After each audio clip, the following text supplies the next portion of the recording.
And then I get to Chicago, get off the plane. It was delayed because of that issue in Calgary. But I'm still feeling good. I'm like, hey, all right, I'm getting close. This is good. I'm having a good time, right? And I get off in there. It is a zoo at the terminal at the gate because the flight had been delayed, and this flight was going somewhere else. It was going back or on to somewhere else. I don't know. But there were tons of people wanting to board, and they'd been waiting an extra 40 minutes, and they were everywhere, and it was chaos. They were making announcements, and lineups for this flight was getting caught into lineups of other flights and all this kind of stuff. And I'm like, I need to get out of here. I was going to ask for a tip about how to get to my last flight, but the staff are just surrounded by a mob.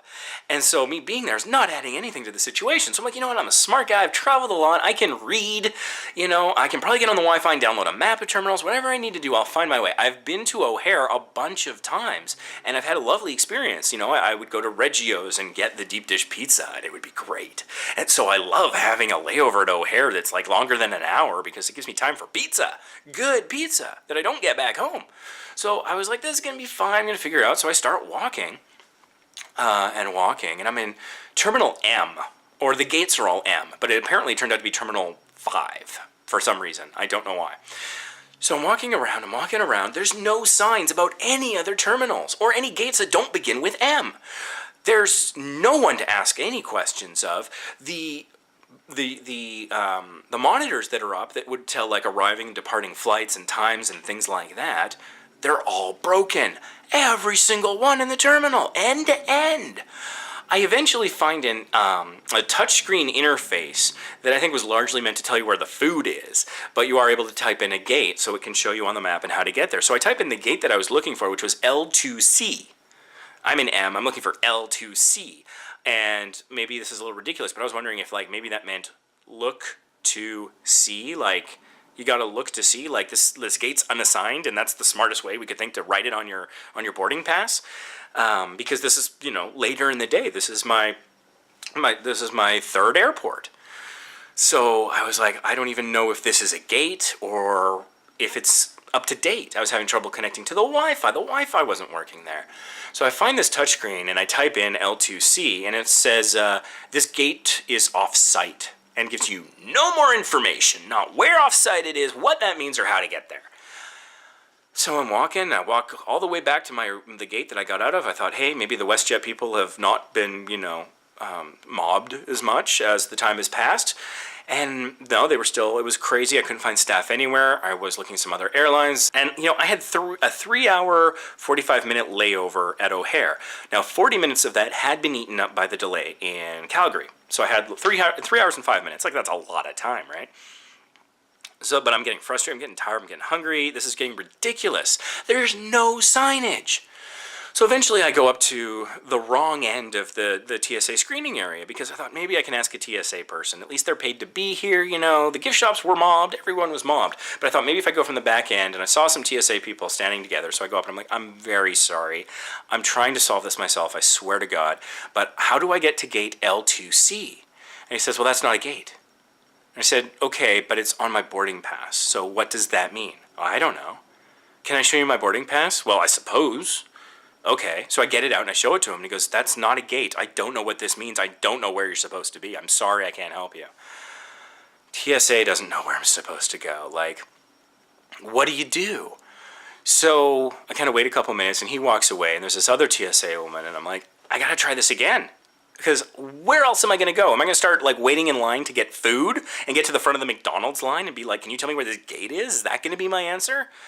So I go up to her and I'm like, can you tell me where this is? And she goes, well, you're in the wrong place.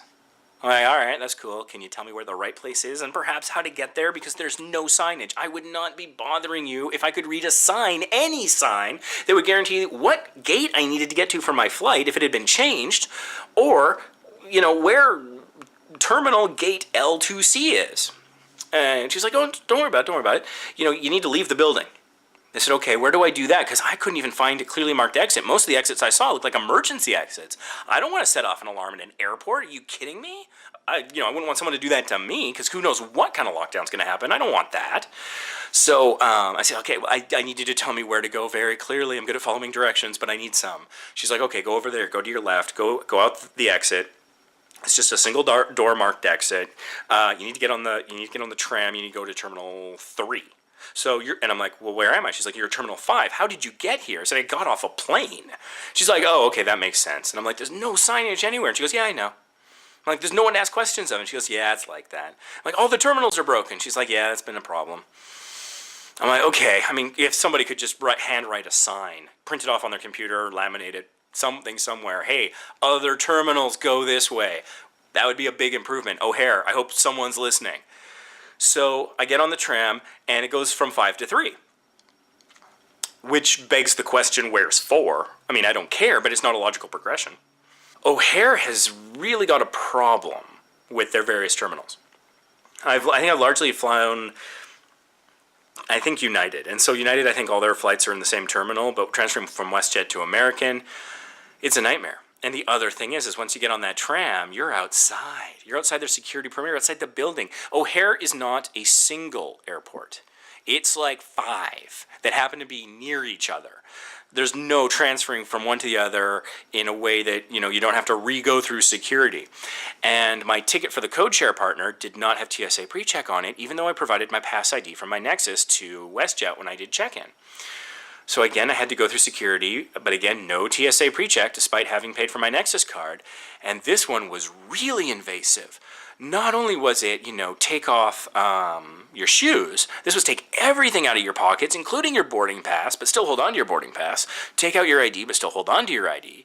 I had a handkerchief in my back pocket, and that was a problem. Because I guess it's the full body scanner where you put your hands up and I think they do a 3D imaging of you. And so if there's bulges and stuff that shows up in the 3D imaging, that can, you need a pat down. So anyways, I take everything out of my pockets, hold it in my hands, put it above, they do the scan, and I guess I was either selected for further screening or they didn't get what they want, or maybe this is standard operating procedure, but then I got the pat down. And this was a very friendly pat down.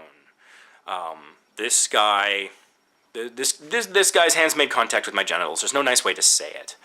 And that's not pleasant. That's not what I go for. I don't think people should be subjected to this sort of thing, especially when you've got Nexus, you've been screened, you've got TSA PreCheck, you've paid the extra amount, you've handed over your data, you're a known traveler. That's what it's called. I've been traveling for a while. They've got all my personal data. They know where I work. They've got my fingerprints. They've got a retinal scan of me. Like, do they really have to grab my balls? Does that have to happen too? Is that, like, I don't want to become this guy, railing against security theater, because, I try to be respectful, but, maybe there's things that we're not totally aware of. I try to take things at face value and give people the benefit of the doubt. I get to Terminal 3, and I finally, after, many wrong turns, I get to L2C, and again, a lot of the screens aren't working. And so I get there, and the flight information, it shows the current flight and the next flight. Neither of them are my flight. And so I'm finally able to find a board that's working after much searching and realize my gate is G2A. That's what it was, G2A. So I eventually find G, I find G2, I have trouble finding G2A, I eventually find it, it's fine. So I'm like, oh, okay, well, you know what? Yeah, and at this point I have like maybe an hour and a half till my flight, something like that, because this ate up a lot of time. So I'm like, you know what, I'm exhausted. I think some food will help. I'm going to go get a Coke, and I'm going to go get some good deep dish pizza. I'm in Chicago. I've earned this one. I'm so tired. I'm going to find a plug in my phone, and figure this out. So I see a place that says Lou's Pizza Express, and I'm like, great. It's like Lou's Chicago Deep Dish Pizza Express. I'm like, great. Express means it's probably fast, hopefully not too expensive, and it's Chicago-style pizza. It's not Reggio's, but hey, Reggio's might not be the best in town. I'm going to try something new, and it was not good. The woman that was working there was on her phone the whole time behind the register, thinking that we couldn't figure out that that's what that is. Other than that, if it wasn't her playing on her phone, she's staring at all the keys on the register a lot, very intently. So anyways, she makes the food, but like all the cheese doesn't melt, and it's just like, it's a lot of bread with a little bit of cheese on top, and like the pepperoni was somehow overcooked, but the cheese didn't melt. Like, how do you do that? So that wasn't very good. It was a bit of an ordeal. And so O'Hare used to be one of my favorite airports to go to. Not really anymore, and that's really a shame. It's really disappointing, and there's just no need for it. If you secure the tram, it should take you to the other side of security if you've already passed through security. So that was a bit of an ordeal. This is a clip of a longer audio podcast that you can listen to at vacationimpossible.podbean.com. Please do subscribe to the podcast. We are on, Stitcher, iTunes, Podbean, a bunch of different platforms. So you should be able to find us, subscribe to us, give us a positive rating if you like. If it's a negative rating, I would joke and say don't, but whatever, tell the truth, we don't mind.